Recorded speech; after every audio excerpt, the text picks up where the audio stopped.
Raksasa Egois, karya Oscar Wilde, diterjemahkan oleh Clara Eng. Setiap petang saat pulang dari sekolah, sekelompok anak-anak pergi ke kebun raksasa untuk bermain-main. Kebun itu sangat luas dan cantik, dengan bentangan rumput hijau yang empuk. Dari ujung ke ujung, bunga-bunga bertebaran di antara rerumputan, bagaikan bintang gemintang. Ada 12 pohon persik yang di musim semi mengubah dirinya menjadi kelopak-kelopak berwarna merah jambu dengan semburat kilau mutiara. Sementara di musim gugur, pohon itu mempersembahkan buahnya yang lezat. Burung senang hinggap di batang pohon dan bersiul sangat merdu.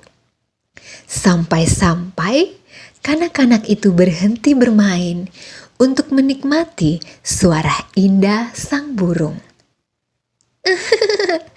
Betapa riangnya kami di kebun ini.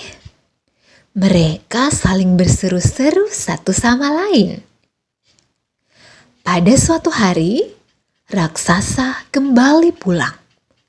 Dia memang sempat pergi selama 7 tahun untuk mengunjungi sahabatnya, raksasa dari Cornish.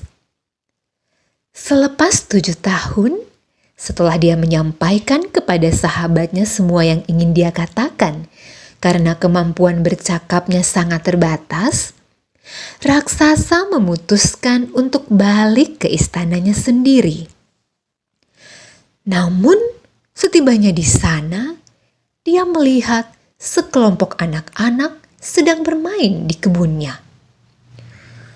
Apa yang kalian lakukan di sini? Teriaknya dengan suara yang serak, membuat kanak-kanak itu langsung berlarian. Kebunku adalah milikku, kata raksasa. Semua orang harus tahu bahwa kecuali diriku, tak ada yang boleh bermain di kebun ini. Lalu dia membangun tembok tinggi sekali di sekeliling kebun tersebut dan memasang papan pengumuman. Pelanggar akan dihukum berat. Sungguh, dia seorang raksasa yang egois. Kanak-kanak malang, mereka tidak memiliki tempat lain untuk bermain. Mereka pindah bermain di jalanan, tapi jalanan sangat berdebu dan berbatu-batu, membuat mereka tidak suka dengan tempatnya. Mereka senang berjalan-jalan di sepanjang tembok tinggi itu, sambil mengenang keindahan kebun di baliknya.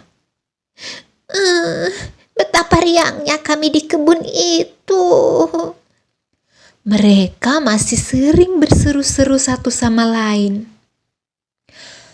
Musim semi pun tiba.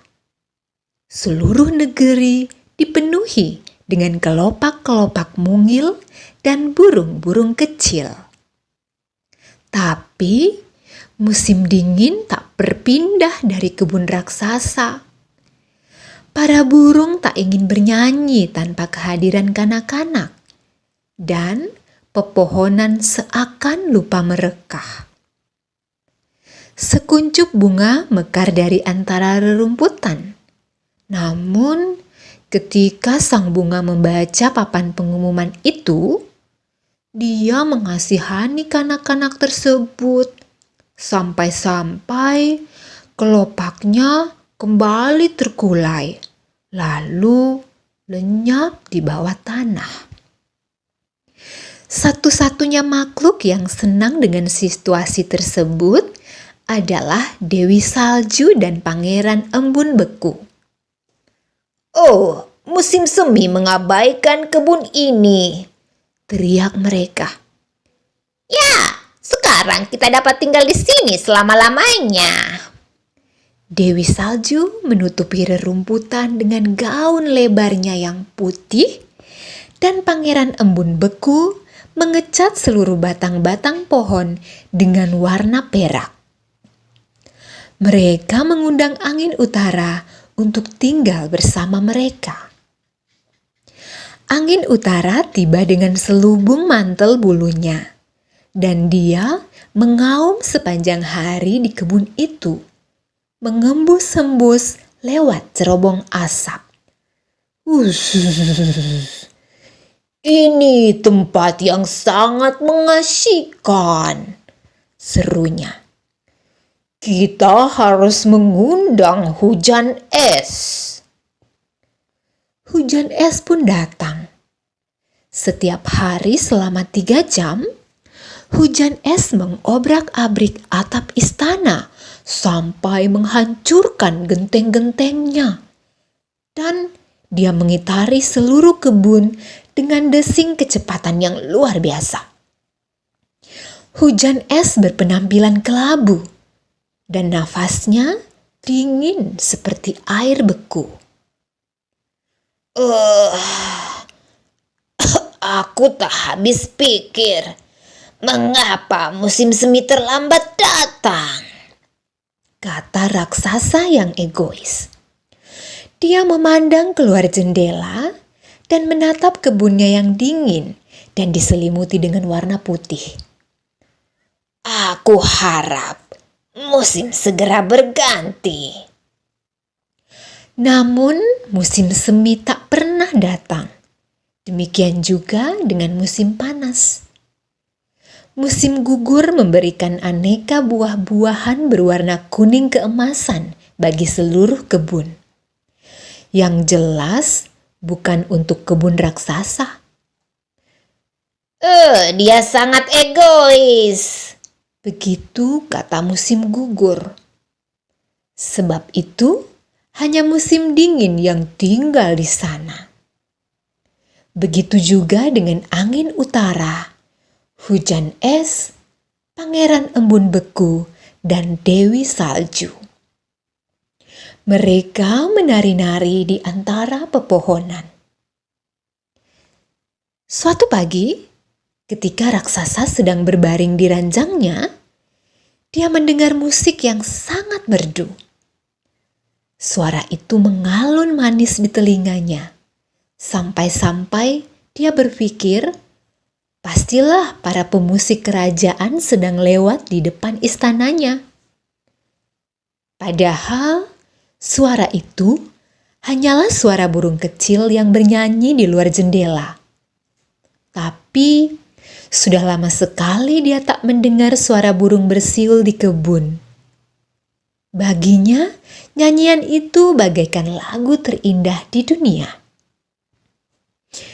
Hujan es berhenti menari-nari di atas kepalanya, dan angin utara berhenti mengaum, dan wangi parfum mengalir kepadanya lewat jendela terbuka.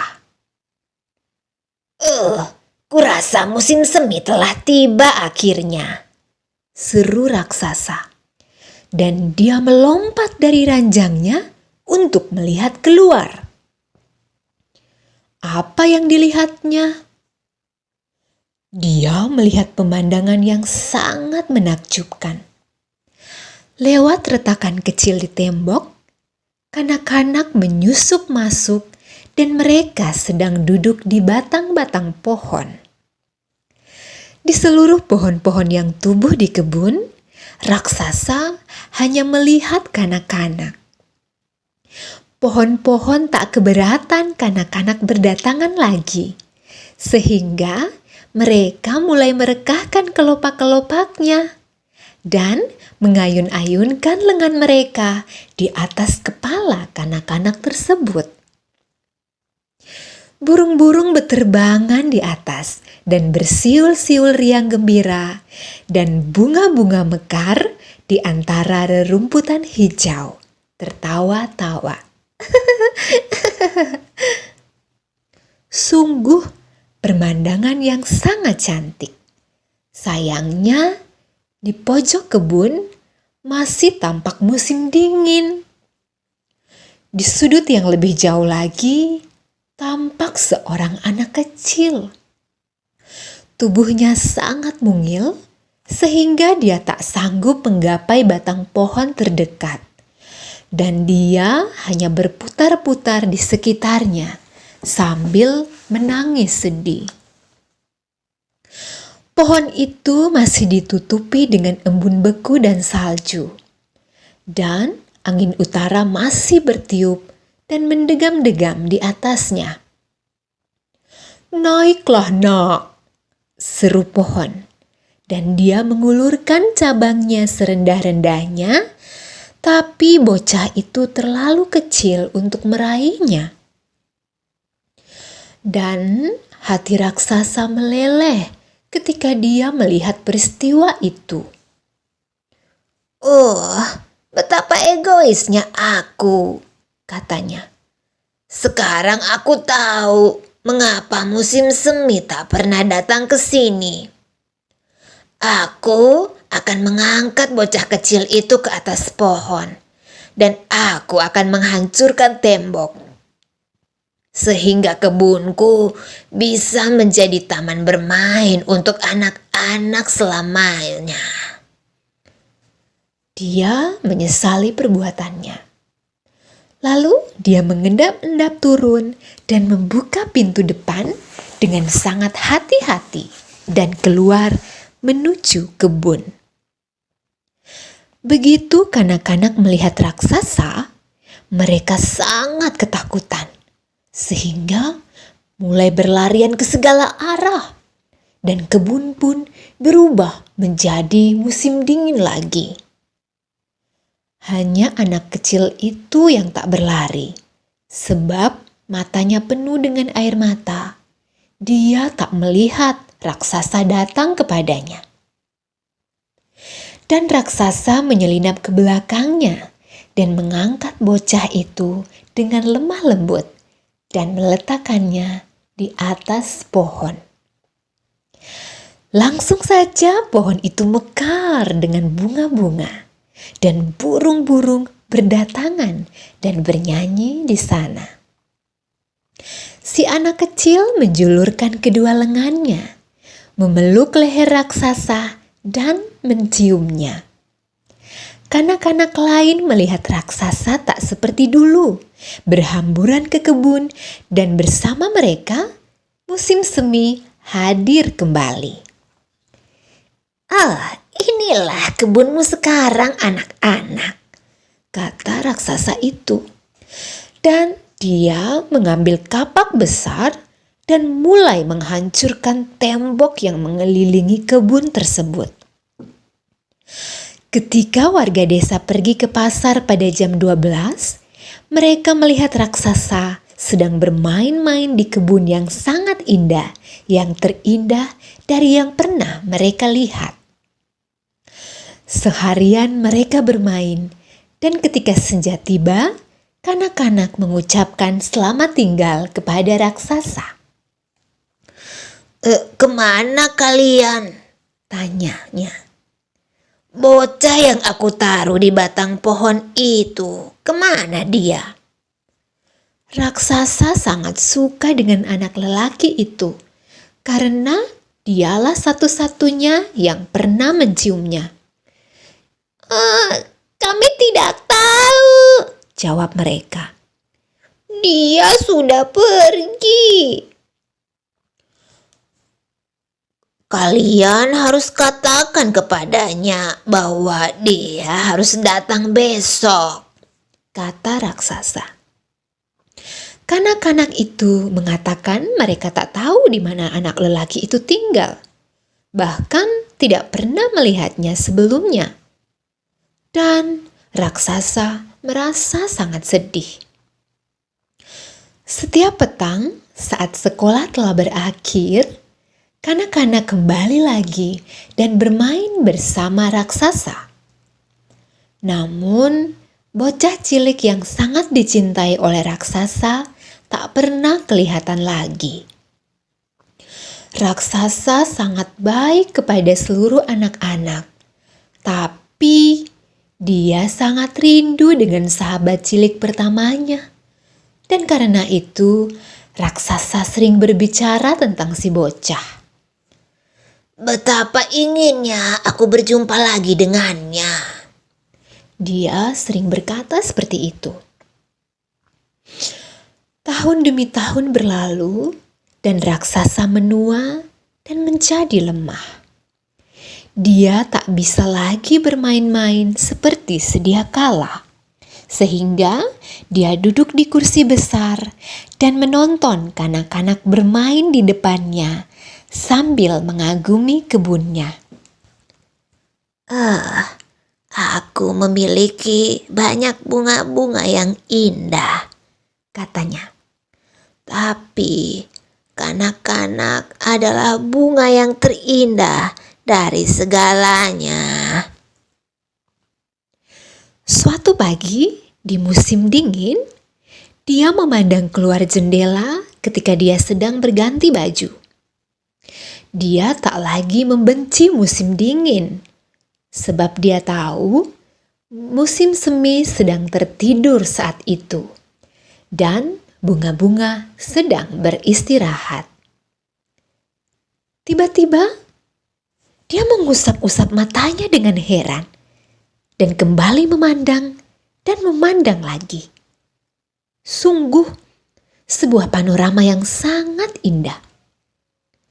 Di sudut terjauh dari kebun, tampaklah sebatang pohon yang dipenuhi dengan kuntum-kuntum berwarna putih yang jelita. Batangnya berkilau keemasan, dan buah keperakan bergelantungan di sana. Dan di bawahnya, wow, duduklah anak lelaki yang sangat dicintainya. Raksasa langsung berlari turun dengan rasa sukacita yang meluap-luap dan langsung menuju ke kebun. Dia mempercepat langkahnya melewati rerumputan dan mendekat ke arah anak lelaki itu. Saat dia tiba, wajahnya memerah penuh amarah dan dia berkata, "Siapa yang berani melukaimu?" Di telapak tangan anak lelaki itu tampak bekas tusukan paku dan juga di kaki kecilnya. "Siapa yang berani melukaimu?" teriak raksasa. "Katakan segera, aku akan mengambil pedangku dan menghabisinya." "Oh, tak usah," jawab anak lelaki itu. "Inilah luka-luka atas nama cinta." "Siapakah kau?" tanya raksasa, dan tiba-tiba rasa takut bercampur kagum memenuhinya, dan dia menjatuhkan dirinya di hadapan anak itu. Anak lelaki itu tersenyum kepada raksasa dan berkata, "Suatu waktu, kau pernah mengizinkanku bermain di kebunmu. Sekarang, kau kuizinkan memasuki kebunku, yaitu surga." Ketika anak-anak datang di petang itu, mereka menemukan tubuh raksasa terbaring wafat di bawah sebatang pohon. Seluruh tubuhnya dipenuhi dengan kelopak-kelopak bunga berwarna putih.